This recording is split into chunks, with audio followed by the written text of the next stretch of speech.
আসসালামু আলাইকুম সবাইকে। সবাই কেমন আছেন? এই জিনিসটা কিন্তু অনেক দিন পর পর রিস্টক হয়। আর যাদের বাসায় বাচ্চারা আছে, এটা কিন্তু শুধুমাত্র শীত না, শীত এবং গরম আপনারা দুই কালেই ইউজ করতে পারবেন। যেসব বাচ্চারা হামাগুড়ি দেয়, নতুন নতুন হাঁটা শিখতে চায়, যখন দেখবেন যে ওরা হামাগুড়ি দেয়, ওদের হাঁটুর মধ্যে একটা চাপ পড়ে, বা অনেক সময় খাট থেকে নামতে গেলেও ওরা হাঁটুতে ব্যথা পায় বিভিন্ন কারণে। কারণ বাচ্চাদের এই টাইমটা যখন হামাগুড়ি দেয়, তখন বিভিন্ন কারণে ওরা হাঁটুতে ব্যথা পায়।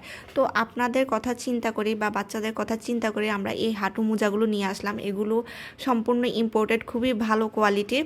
এগুলো আপনারা যখন বাচ্চার হাঁটুতে পরাবেন, বাচ্চা পড়লেও ব্যথা পাবে না, বা হামাগুড়ি দিলেও ফ্লোরের মধ্যে কোনো ব্যথা পাবে না। যেহেতু আমাদের ফ্লোর সবার বাসায় কম বেশি টাইলস আছে, বা টাইলস না থাকলেও দেখবেন যে যেহেতু আমাদের ফ্লোরটা শক্ত, ওদের হাঁটু হচ্ছে একদম নরম, ওদের পুরো শরীরটাই নরম। তো ওরা যখন হামাগুড়ি দিতে চায় অনেক ব্যথা পায়। তো বাচ্চাদেরকে এই জিনিসটা মাস্ট বি দিবেন, শীত হোক গরম হোক। শুধুমাত্র ছোটোকালেই না, বাচ্চা যখন হাঁটা শিখবে, রাস্তাঘাটে যখন চলাফেরা করবে, তখনও কিন্তু আপনারা বাচ্চাদেরকে এই হাঁটু মোজাগুলোও ইউজ করাতে পারবেন। কারণ বাচ্চারা অনেক সময় দেখা যায় রাস্তাঘাটে পড়ে যায় এবং ব্যথা পায় হাঁটুতে। আর এগুলো আপনারা ভিডিওতে দেখে বুঝতে পারছেন কতটা কোয়ালিটিফুল। এগুলো আমরা সম্পূর্ণ ইম্পোর্ট করি এবং পার জোড়া আপনারা মাত্র 120 টাকায় আমাদের কাছে পেয়ে যাবেন।